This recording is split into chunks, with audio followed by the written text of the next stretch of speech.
¿Qué tal? ¿Cómo están? Muy buenas noches. Bienvenido a mi casa, su casa, desde donde continuamos transmitiendo como medida de aislamiento para evitar el contagio y la propagación del coronavirus. Soy Fernando del Rincón y esto es Conclusiones. Son las 10 de la noche con un minuto, hora de la costa este de los Estados Unidos, y estas son imágenes en vivo de Miami, en la zona centro, Brickell para ser más precisos, y es a partir de ahora que inicia el toque de queda hasta las 5 de la mañana. Hoy precisamente el gobernador Ron DeSantis emitió una orden ejecutiva para que las personas que residen en los 4 condados del sur del estado permanezcan en sus casas hasta el 15 de abril. Y es que el 60% de los casos en la Florida se encuentran en el sureste del estado. Miami-Dade registra más de 1,600 personas infectadas y Broward más de 1,100 contagios. Como puede ver, prácticamente las calles desiertas, en lo que normalmente es una zona electrizante. Esta, donde se encuentra el Brickell City Center. Imágenes en vivo, y de esta forma entonces iniciamos conclusiones.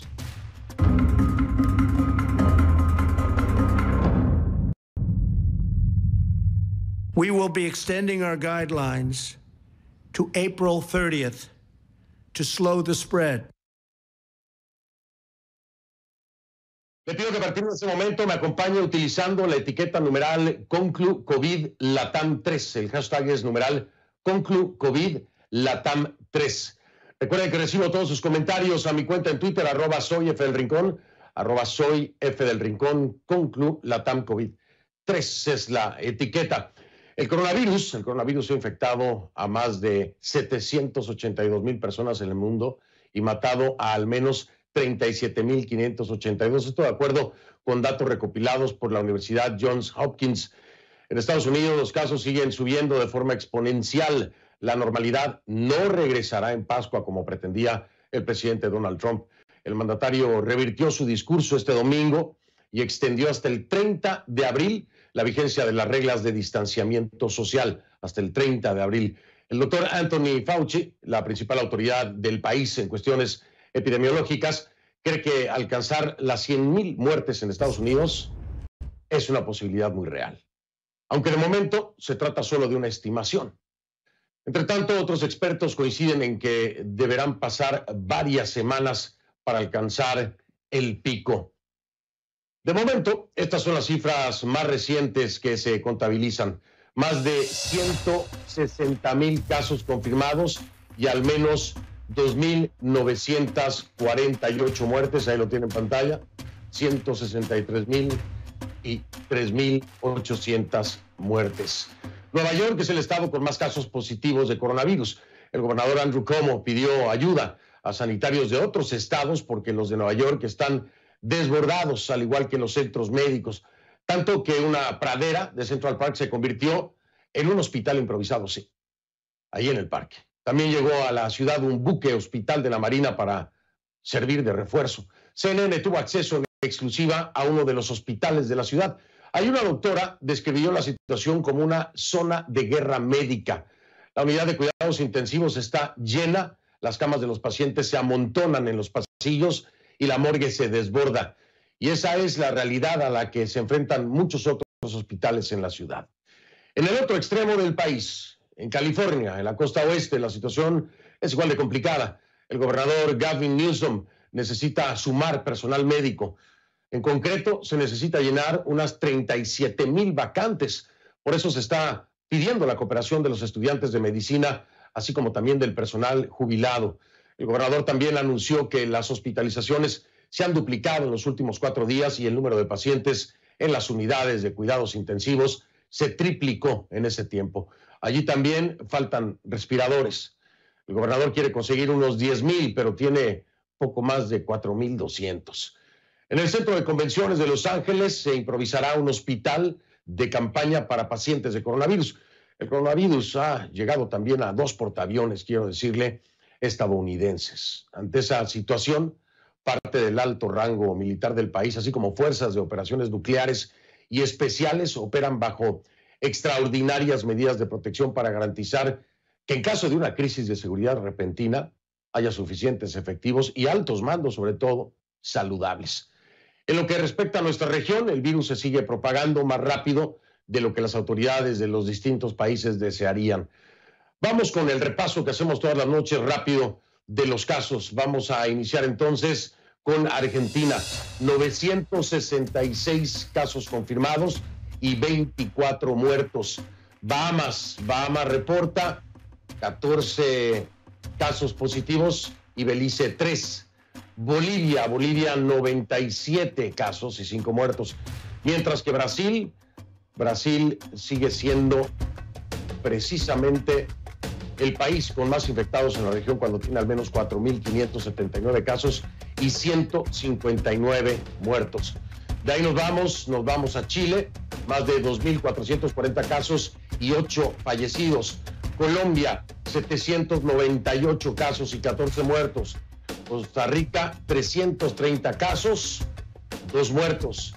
Cuba, 174 muertos. Ecuador llega casi a los 2.000, tiene 1.966 casos y 62 personas fallecidas hasta este momento. De ahí nos vamos a El Salvador. El Salvador, 30 casos. Guatemala, 36 y un muerto. Haití reporta 15 casos. La ministra de Salud informó que solo se han hecho unas 127 pruebas de detección.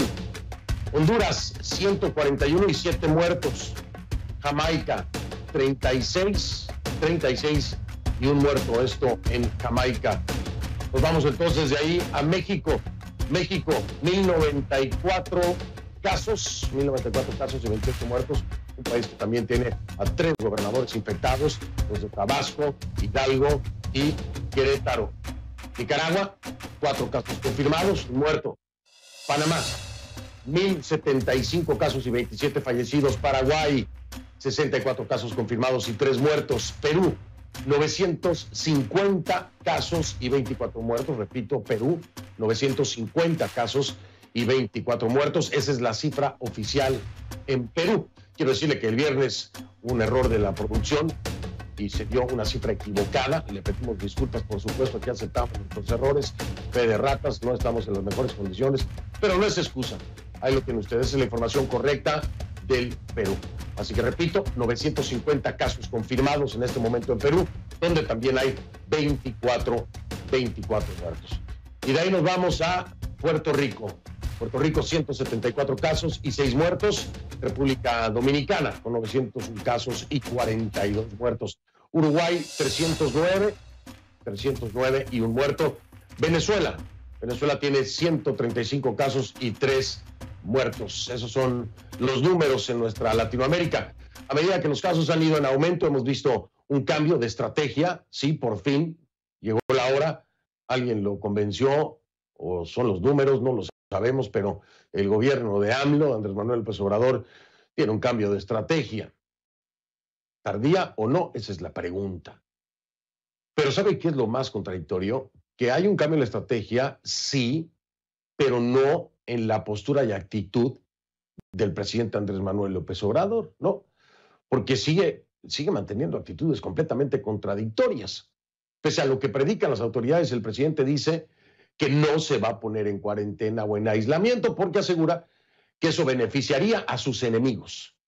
A pesar de que forma parte, hay que tomarlo en consideración, del grupo más vulnerable a contraer la enfermedad y que sea de gravedad por el rango de edad en el que se encuentra. Y sumamos a eso posibles condiciones preexistentes del presidente, imagínense usted, por si fuera poco. Le quiero decir que en medio del coronavirus, Andrés Manuel López Obrador ha generado otra controversia en medio de la crisis. ¿Por qué?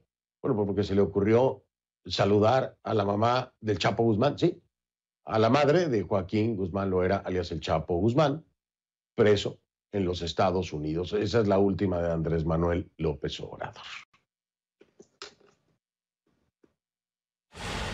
Que no lo ha visto en 5 años y que no se quiere morir sin verlo, y me pide que yo ayude en gestiones para que el gobierno de Estados Unidos le permita viajar para ver a su hijo, y voy a hacer el trámite. Desde luego, esto depende del gobierno de Estados Unidos, Bueno, ya lo escuchó usted, va a hacer el trámite, dice Andrés Manuel López Obrador, con las autoridades estadounidenses para que la mamá del Chapo pueda ver a su hijo antes de morir. Esto sí quiero decirle, esto es completamente en la línea que López Obrador promueve, que es la del ser humanitario, ¿no? Esta es la postura. Se ha creado una gran controversia en México, se ha generado una gran controversia. Hay quienes apoyan esta postura, el saludo, otros no. Una cosa es el criminal, otra cosa es la madre. Bueno, usted saque sus conclusiones. Aquí se lo presentamos. Lo cierto es que se genera esta nueva controversia. Vamos a cambiar el tema porque quiero decirle que las imágenes de drones de CNN muestran que el tráfico se reduce increíblemente en la Ciudad de México a medida que el COVID-19 pues ralentiza el comercio y la vida cotidiana. Esas son las imágenes. Pareciera imposible ese tráfico en la Ciudad de México, pero ahí lo tiene usted. Esto es lo que hace el COVID-19 y la decisión muy importante de los mexicanos y las mexicanas de quedarse en casa. Muchos lo empezaron a hacer antes, mucho antes de que por fin hubiera un cambio en la estrategia del gobierno federal. Afortunadamente, le digo, afortunadamente, no esperaron a que se lo dijera ningún gobierno, ningún gobernante. Decidieron hacerlo por protección propia. Ojalá eso marque la diferencia, pero la estrategia nos parece que llega tarde. Sobre esto voy a hablar cuando regresemos con el doctor José Narro, el exsecretario de México y exdirector de la Universidad Nacional Autónoma de México. Se lo voy a preguntar. ¿Llegó tarde la estrategia? Es demasiado. Vamos a hablar con él al regresar de la pausa. Ya vengo. No existe. Se declara como emergencia sanitaria por causa de fuerza mayor a la epidemia de enfermedad generada por el virus SARS-CoV-2 COVID-19. Segundo, la Secretaría de Salud determinará todas las acciones que resulten necesarias para atender la emergencia prevista en el artículo anterior. Transitorio, único. El presente acuerdo entrará en vigor el día de su publicación en el Diario Oficial de la Federación y estará vigente hasta el 30 de abril de 2020. ¿Quién será Marcelo Ebrard, el secretario de Relaciones Exteriores de México? Ahora le doy la bienvenida al doctor José Narro, exsecretario de Salud de México y el rector de la Universidad Nacional Autónoma de México en vivo desde la Ciudad de México. Doctor Narro, de nueva cuenta, bienvenido y gracias por aceptar esta entrevista. Al contrario, Fernando, siempre será un gusto. Esta no es la excepción. Gracias por la confianza y la oportunidad. Gracias a usted por su conocimiento y por hablar claro, doctor Narro, se lo quiero decir, entre tantas posturas confusas por parte del gobierno de Andrés Manuel López Obrador. Finalmente, doctor Narro, parece que se ha entendido, quiero que me dé su apreciación, ¿ya se entendió lo que se tiene que hacer por parte del gobierno federal para proteger a los mexicanos y a las mexicanas?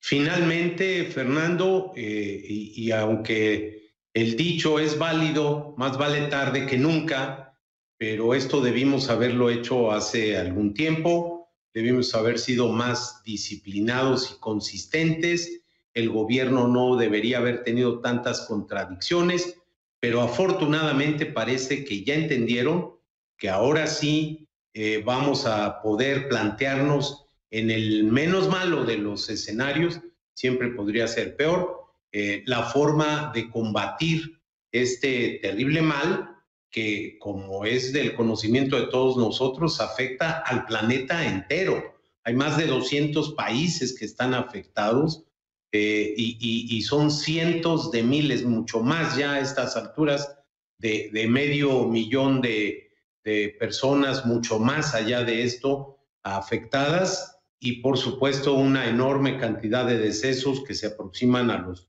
30,000 en el mundo. En México no es la excepción y también ya tenemos cerca de 1,100 casos y un número de decesos de 28 que ha sido informado el día de hoy, pero sobre todo el número de personas infectadas creciendo. Doctor José Narro, la pregunta que nos hacemos todos, ¿fue demasiado tarde? Es decir, ya decía usted este dicho, por supuesto, es válido, pero entender que hoy por hoy la cantidad de contagiados que hay en México no la sabemos porque hay personas asintomáticas, porque tarda alrededor de 15 días en manifestarse los primeros síntomas y esa persona puede estar haciendo su vida normalmente y en un efecto escalera, esto se reproduce demasiado rápido. ¿Es demasiado tarde lo que ha hecho el gobierno federal, doctor Narro? Efectivamente, lo que usted dice es tal cual, Fernando. A muchos de nosotros nos hubiera gustado que estas acciones se hubieran tomado de manera mucho más contundente y varios días atrás. A muchos de nosotros nos hubiera encantado que, como el día de hoy, el señor presidente estuviera en la primera de las reuniones extraordinarias del Consejo de Salubridad General. A muchos de nosotros nos hubiera gustado que el presidente, con su ejemplo, siguiera las normas que el propio gobierno, la propia Secretaría de Salud estaba tratando de impulsar respecto de la sana distancia, respecto del aislamiento social, la suspensión de algunas actividades, pero fue la sociedad la que fue empujando. La primera institución que declaró la suspensión de clases fue un instituto de estudios superiores, el Instituto Tecnológico de Estudios Superiores de Monterrey, el TEC de Monterrey, que hace ya más de 2 semanas declaró que se suspendían las actividades en todos sus campus. Tuvieron que pasar muchos días para que la Secretaría de Educación Pública determinara la suspensión de labores en la educación elemental y secundaria de nuestro país. Y por supuesto, muchas otras medidas. El propio Quédate en Casa fue impulsado primero desde la sociedad y después por el gobierno. Recordemos que todavía el domingo, hace 8 días, el presidente de México recomendaba que la gente saliera, que la gente fuera a los restaurantes y a las fondas.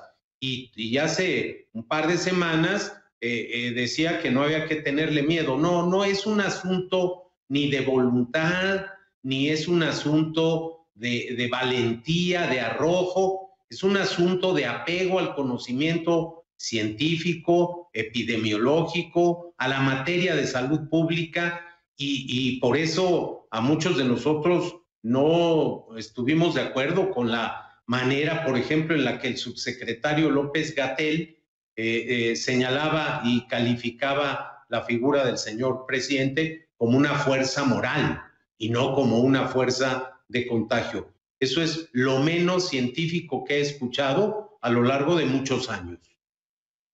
Y este es un punto muy importante, doctor Narro, porque si bien se ha tomado o se ha dado un cambio en la estrategia por parte del gobierno federal en el tema del coronavirus a nivel nacional, Andrés Manuel López Obrador, la persona, el mandatario, no cambia en su postura. Y el mensaje, es decir, las disposiciones que puede haber por parte del gobierno federal se van a adoptar en la medida en que sean reforzadas desde la figura presidencial.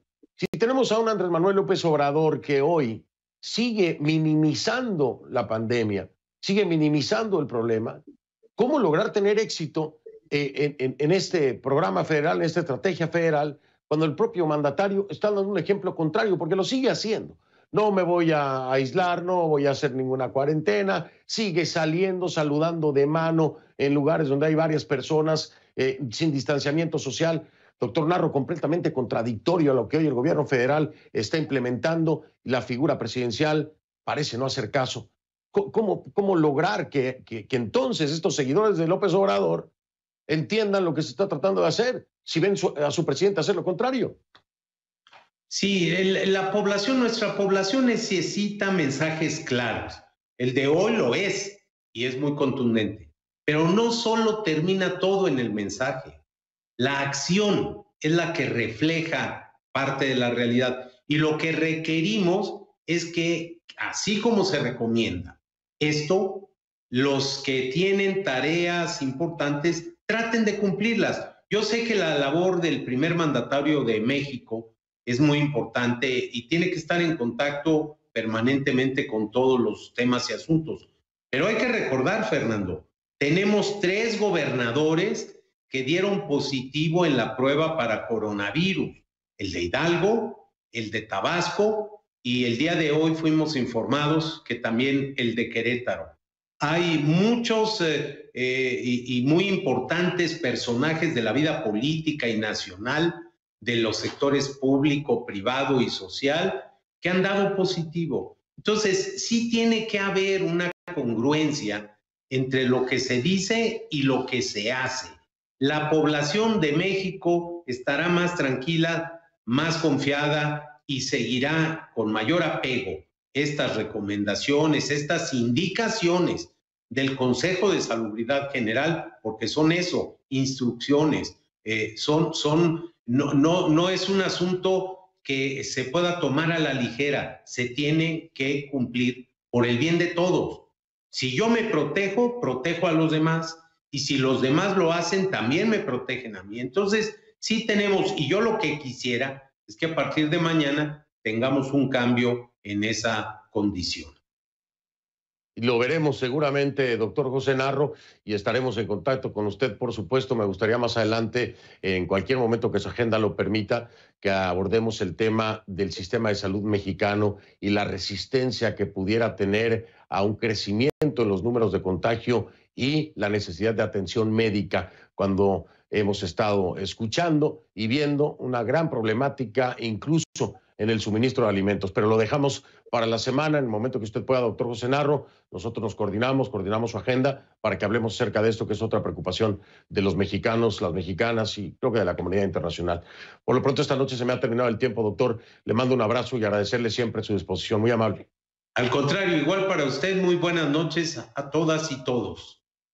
Gracias, doctor. Doctor José Narro, exsecretario de Salud de México y ex rector de la Universidad Nacional Autónoma de México, me acompañó en vivo precisamente desde la Ciudad de México.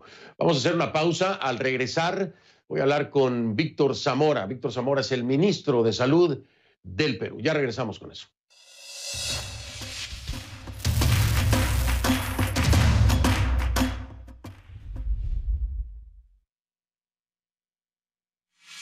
Se cree que se ha registrado la muerte del primer sacerdote estadounidense, esto de acuerdo a información de la diócesis de Brooklyn. Efectivamente, se cree que el padre Jorge es el primer sacerdote estadounidense en morir por el coronavirus. Lo dice así la diócesis de Brooklyn. Tenía 49 años de edad. El sacerdote, nacido en México, fue ordenado a la arquidiócesis de Newark en 2004 y había servido en la diócesis de Brooklyn desde 2009.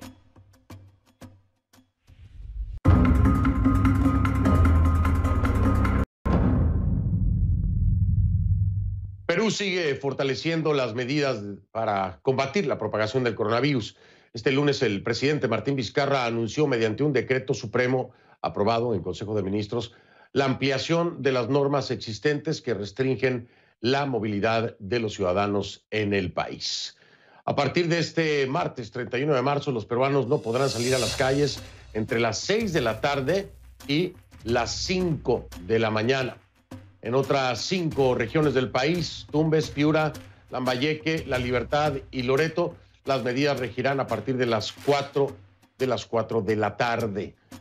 El presidente Vizcarra explicó que la normativa es de cumplimiento obligatorio y todos los infractores quedarán a disposición del Ministerio Público. Decirle también que el Perú ha tenido restricciones de movilidad desde el pasado 15 de marzo, cuando se decretó el estado de emergencia, cuya duración ya fue extendida. Las medidas parecen estar ayudando al país a reducir las infecciones. Sí, y esto es muy importante. Según cifras del Ministerio de Salud, Perú reporta actualmente 950 casos de coronavirus, 950 infectados y 24 fallecidos. Esas son las cifras actuales. Pero según las autoridades, para la fecha, la proyección era de 5,000 casos. No obstante, las cifras van en aumento. Más de 300 casos nuevos se registraron este fin de semana. Por ello se han capacitado centros médicos a nivel nacional y también se estrenó este lunes como hospital la Villa Olímpica, que fue sede de los Juegos Panamericanos de Lima en 2019. El lugar tendrá una capacidad de hasta 3,000 camas, convirtiéndose así en el centro de salud más grande del país. El gobierno también ha tenido que tomar medidas económicas debido a la cantidad de personas que sostienen empleos informales y que se han visto obligados a suspender sus actividades. Perú estima un freno de liquidez, como casi todos los países que en este momento enfrentan el coronavirus. Es la economía mundial, ¿no? No es la excepción. Por ello, en una medida sin precedentes, decidió utilizar los fondos de una caja de ahorros fiscales para hacer frente a la crisis y reactivar la economía. Este débito permitirá ofrecer bonos a secciones vulnerables del país y también abrir líneas de crédito para las empresas, entre otras cosas. Pero vamos a hablar un poco con mi invitado esta noche acerca de las medidas y también medidas tempranas que en su momento aquí en Conclusiones le presentamos, que me parecían un ejemplo para el resto de Latinoamérica. Vamos a dar la bienvenida a mi invitado entonces. Le doy la bienvenida a Víctor Zamora, es el ministro de Salud del Perú en vivo desde Lima. Señor ministro, buenas noches, bienvenido, gracias por estar aquí. Muchísimas gracias por la invitación. Al contrario, gracias a usted, ministro. Yo recuerdo perfecto las imágenes de pues el hospital o el protocolo que se instaló justo al lado del aeropuerto para que pudiera hacerse un recorrido inmediato de aquellos que bajaban de los aviones. Algo que me pareció genial, algo que no vi replicado en otras partes de Latinoamérica. ¿Considera usted aceptables las cifras en este momento y que se ha reaccionado de la manera correcta y oportuna por parte de la administración del presidente Vizcarra y obviamente del ministerio a su cargo? Bueno, nosotros consideramos que esta es una oportunidad única para el pueblo peruano, en el sentido de que es una lucha con un enemigo inmenso que no ha aparecido en nuestras vidas y que nos transformará sustantivamente. Después de este evento, nada de nosotros, nada de cómo vivimos será lo mismo.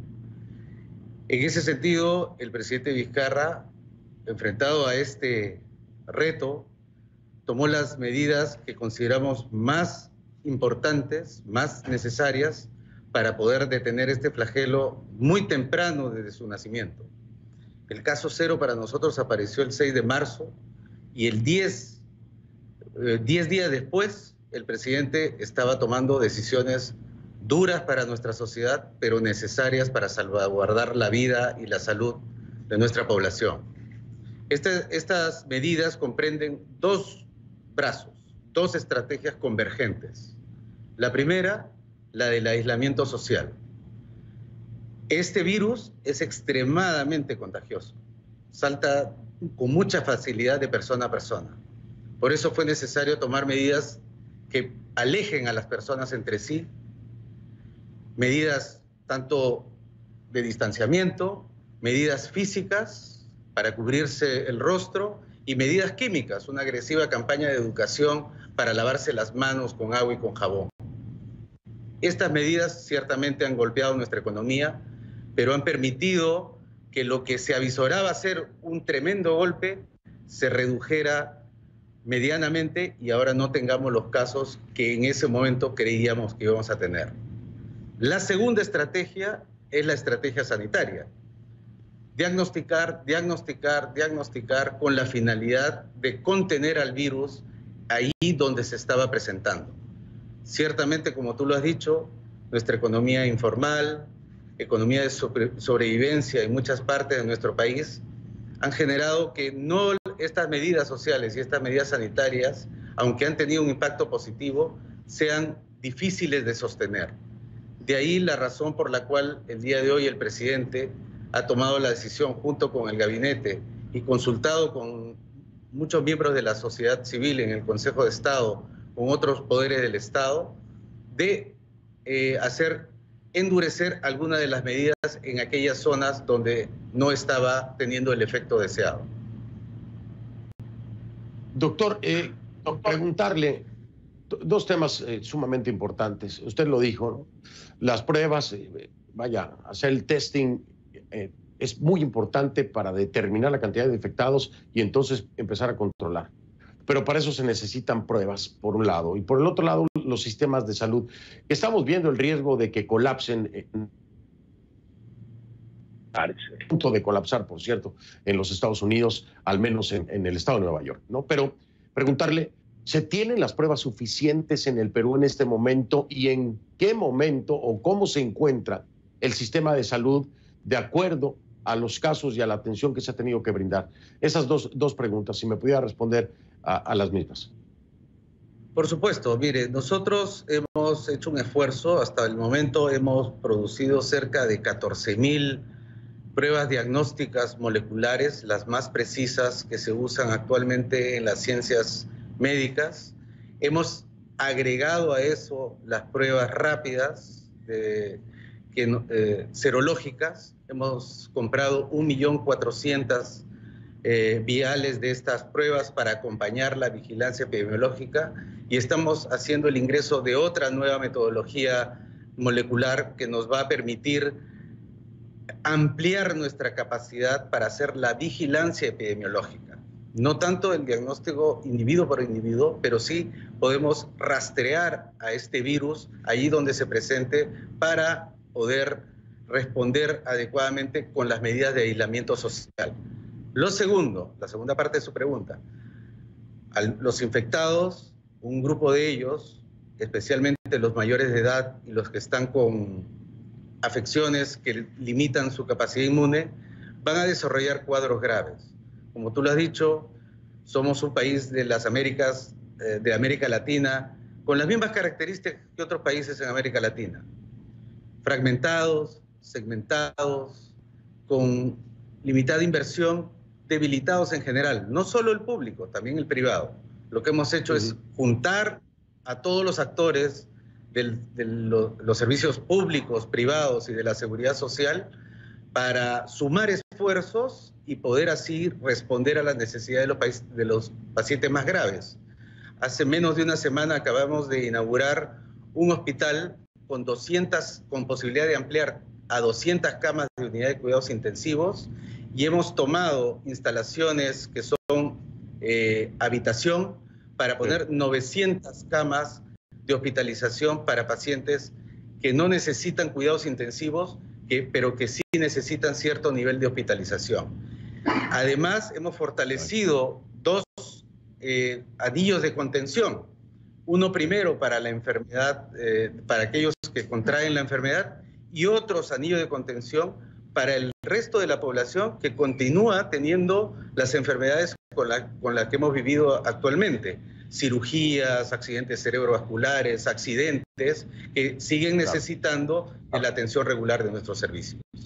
No es fácil, ciertamente, no lo es para los países de América Latina. Esta enfermedad ha golpeado durísimos sistemas tan potentes como el de España, el de Italia, el de Alemania y actualmente el de Estados Unidos, y esperamos que con nuestra organización podamos contener el golpe. Esperamos lo mismo. Lo que le digo por lo pronto, ministro, es que lo están haciendo muy bien. Perú lo está haciendo muy bien y lo podemos ver en las cifras de otros países. Esperemos que así siga y que la curva se pueda bajar de inmediato para todos nuestros hermanos peruanos. Por supuesto, el trabajo que se ha venido haciendo, pues ahí da los números que muchos quisieran. Era el ministro de Salud del Perú que me acompañó en vivo desde Lima, Víctor Zamora. Gracias al ministro. Voy a hacer una pausa. Vamos a regresar para hablar de algo que también preocupa: la alta demanda y nuevas restricciones están haciendo subir los precios de los respiradores artificiales, algo que están urgentemente pidiendo aquí en los Estados Unidos diferentes gobernadores. Y también vamos a hablar de cesantías laborales, que no es lo mismo que despidos. Todo esto nos lo explica, por supuesto, nuestra Gabriela Frías, de Portafolio Global, al regresar.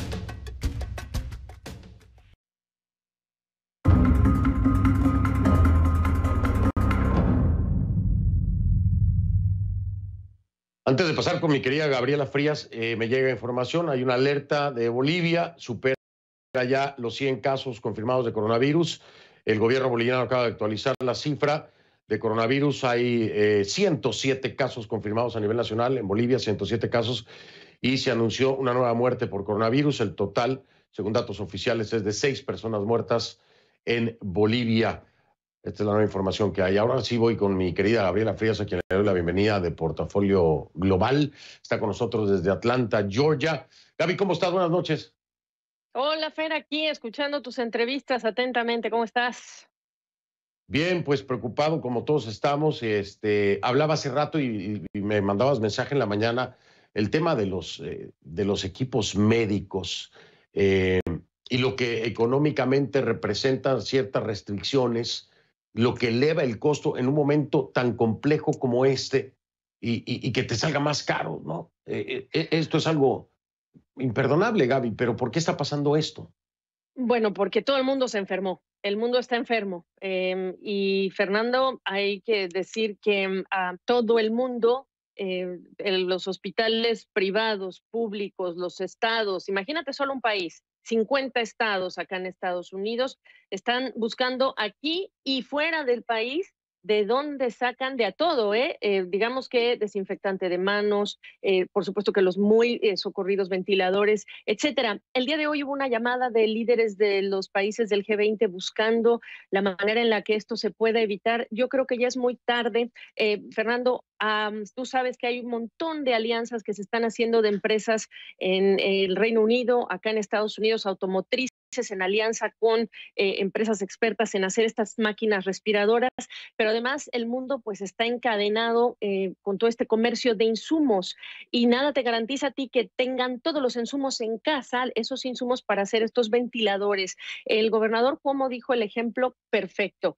Un ventilador que le costaba $20,000 hace algunas semanas ha costado ahora más de $50,000 porque esta demanda es global. Hay por lo menos, Fernando, yo te tengo que decir que el comercio tiene también este contagio, pero porque no solamente son los ventiladores, hay un estudio que se hizo recientemente que habla de 54 gobiernos ya activando restricciones a todo tipo de productos que incluyen, por supuesto, los respiradores o ventiladores, pero también mascarillas, etcétera, porque ahora estamos en el tiempo de primero yo, primero los míos, y lo mismo está pasando incluso con medicamentos como paracetamol, en donde, y también otros que salen de India y de China, que son los dos productores más importantes de genéricos, Fernando. Gaby, yo quisiera profundizar más en esto, pero no me quiero ir y que se nos acabe el tiempo para hablar de las cesantías, que es diferente a los despidos. Cuéntame acerca de eso. Bueno, lo estamos contando simplemente porque en este día Macy's dijo que iba a poner a casi sus 125,000 trabajadores en cesantía, y lo han hecho las aerolíneas y lo han hecho los hoteles. La diferencia es que pues te suspenden, te vas a tu casa, no te pagan, eso sí, no pierdes tus beneficios. ¿Por qué es importante? Porque hay empresas y hay lugares en donde tú vas a poder buscar un trabajo temporal, a tiempo parcial. Tú sabes que se están abriendo oportunidades en tiendas que están distribuyendo insumos y otros. Eso es una parte. El trabajador no pierde ese beneficio como, por ejemplo, el seguro médico, su seguro de salud. Eso también es importante. Para las empresas, Fernando, pues en este momento es de las pocas alternativas que tienen para que no les cueste tanto despedir a un trabajador. Y el empleado, bueno, tiene esta expectativa de alguna forma de regresar a este trabajo. Esa cesantía normalmente termina cuando las empresas consideran que la circunstancia, bueno, pues es mejor. No va a ser mejor de aquí a finales de abril y vamos a ver qué pasa después, al menos en Estados Unidos, Fer. Bueno, pero por lo menos, Gaby, quedarte con los beneficios ya hace una gran diferencia, ¿no? Sobre todo Totalmente. cuando hablas de un país en el que no tener un seguro para gastos médicos, pues prácticamente te puede costar la vida, ¿no? Totalmente, totalmente. Y por cierto, las buenas noticias es que hay algunas aseguradoras que están diciendo, señores, nos vamos a asumir no solamente el costo de una prueba de COVID-19, también el tratamiento. Y sí, como tú sabes, quienes no tienen seguro aquí realmente están desamparados financieramente. Así es, Gaby, así es. Enfermarse sin un seguro aquí te puede costar la Uh, vida. Gaby, te veo mañana, claro, claro que sí. ¿sí? Bueno, pues descansa ahí en su casa. Igual. Chao. Vale, Gabriela Frías de Portafolio Global me acompañó desde Atlanta, Georgia, como todas las noches, con estos temas sumamente importantes. Voy a hacer una pausa y ya ven. En redes sociales, a sus órdenes, la cuenta en Instagram es F del Rincón. F del Rincón en Instagram, ahí los ve. Gracias. Soy Fernando del Rincón, recordándole y pidiéndole también, si usted puede quedarse en casa, si usted puede, porque no todos pueden, eso es una realidad. Si usted puede quedarse en casa, por favor hágalo. Por favor hágalo. nos ayudará mucho a todos. Ojalá que sí. Desde aquí, desde casa, precisamente, entonces yo le digo buenas noches y lo dejo con imágenes en vivo de Miami, que de electrizante no tiene nada. Toque de queda, desde las 10 de la noche hasta las 5 de la mañana. Ahí está. Buenas noches. Pásenla bien. Si puede, quédese en casa, por favor.